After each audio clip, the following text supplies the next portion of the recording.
It's at 10 years old today. I'm going to read Into My Bed, written by Deborah Ambrosia, illustrated by Marcy Ramsey. First question: what does the child learn during the summer at Graham's house? Well, that child learns about ants during the summer at Graham's house. He learns many interesting things about ants, and he even tries out where the ants live because they keep crawling around everywhere in his room. What's to know? Abdomen, shakes, cocoons, colony, dismay, larvae, moat, nodes, obstacle, pupae, saliva, steamboats, thorax, tide. Introduction. When I was 9 years old, I spent the summer with my great-grandmother. Ren lived in a large gray Sheikh's house at the seashore. I stayed in the yellow bedroom where my father slept as a boy.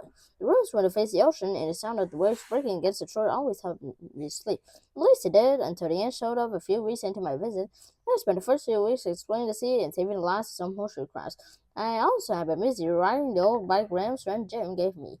I was not allowed to ride very far on the weekends because the town and beach became crowded with tourists. During the week, I explored as I pleased.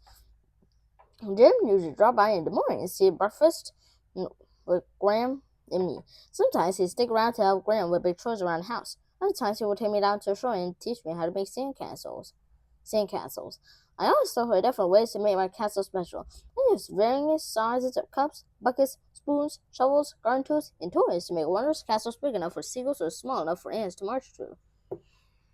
Sometimes I made castles, hoping the ants in my bed will make it a new home.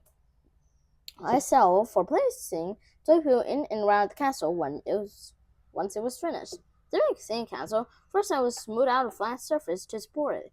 Next, I will dig up very wet sand, but not dripping wet, and pack it tight into a bucket mold. Then I would gently tie the sand out to form the base of my castles. I add details by pressing wet sand together in my hands and smoothing it up into lookout towers, balconies, and protective walls. Sometimes I dig a deep moat or ditch around the castle and fill it with water. I would drip water and sand on the edges to make fancy designs along the roof and down the walls. As one of touch, I would add shells, driftwood, seaweed, and sea glass that I had collected with Jim earlier in the morning.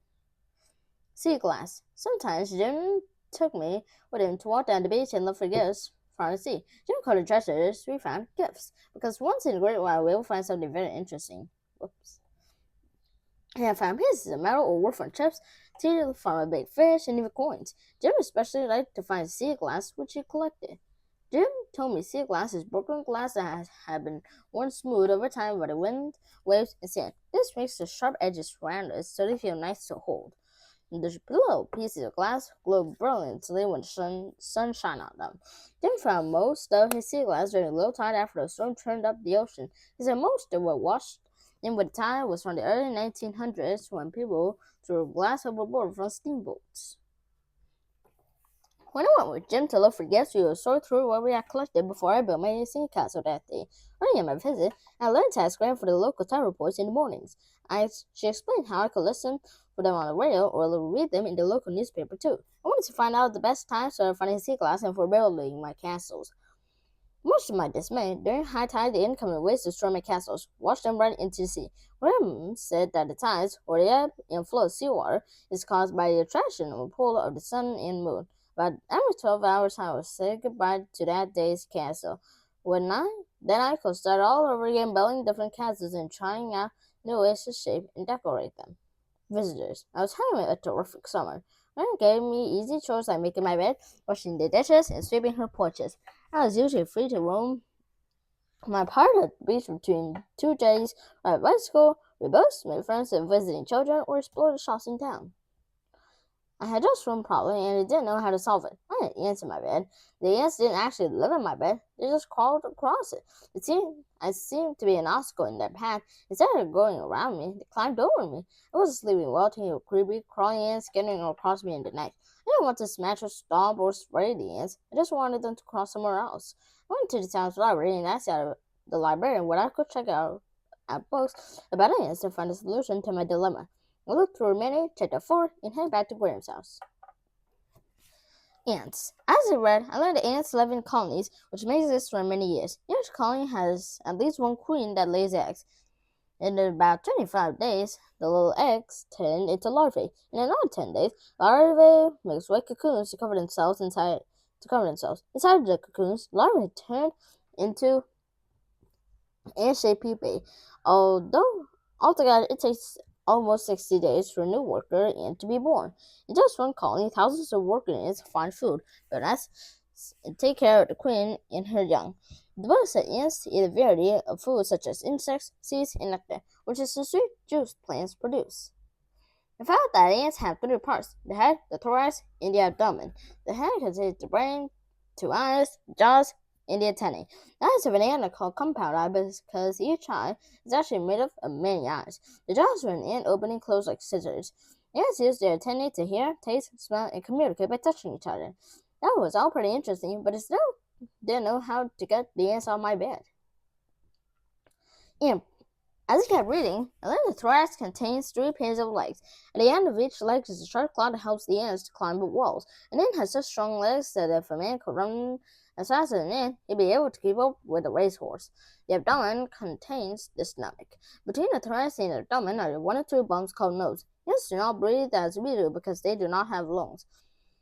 They have holes all over their body which take in oxygen and send out carbon dioxide. Finally, I came to a part in one book that talked about how ants lay scented trails to find the way from the nest to food and back. I decided that the ants in my room must have laid a scented trail that went across my bed.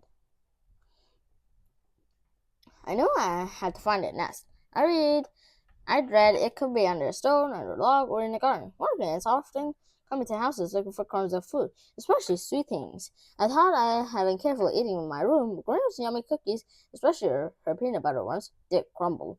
Ants carry food, such as cookies, to the nest after softening it with saliva and biting off a piece. I read that an ant can carry 20 to 50 times its body weight. I weighed 75 pounds.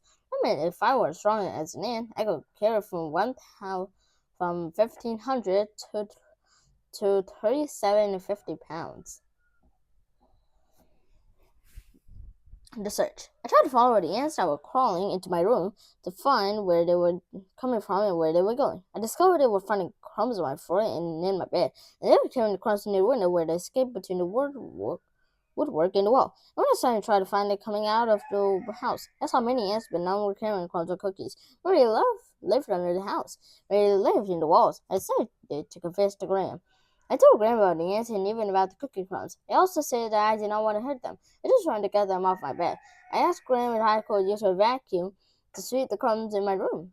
I also asked if I could move my bed, include my room, change the cheese, and scoot my bed closer to the window. I vowed not to eat cookies in my room anymore. I wondered if this would end my ant problems. As I lay in my bed that night, I thought about all the ants that had been crawling in my room. I decided to ask Grandma if I could put some honey on the ground and in my bedroom window to feed the ants since I had taken away their food source. I closed my eyes with a smile on my face, and I heard some strange noises outside my window. I looked out and saw winged things flying around in the moonlight. These black flying things seemed to swoop back and forth from the house. Oh no, we have bats in the attic! Thank you for listening. Goodbye.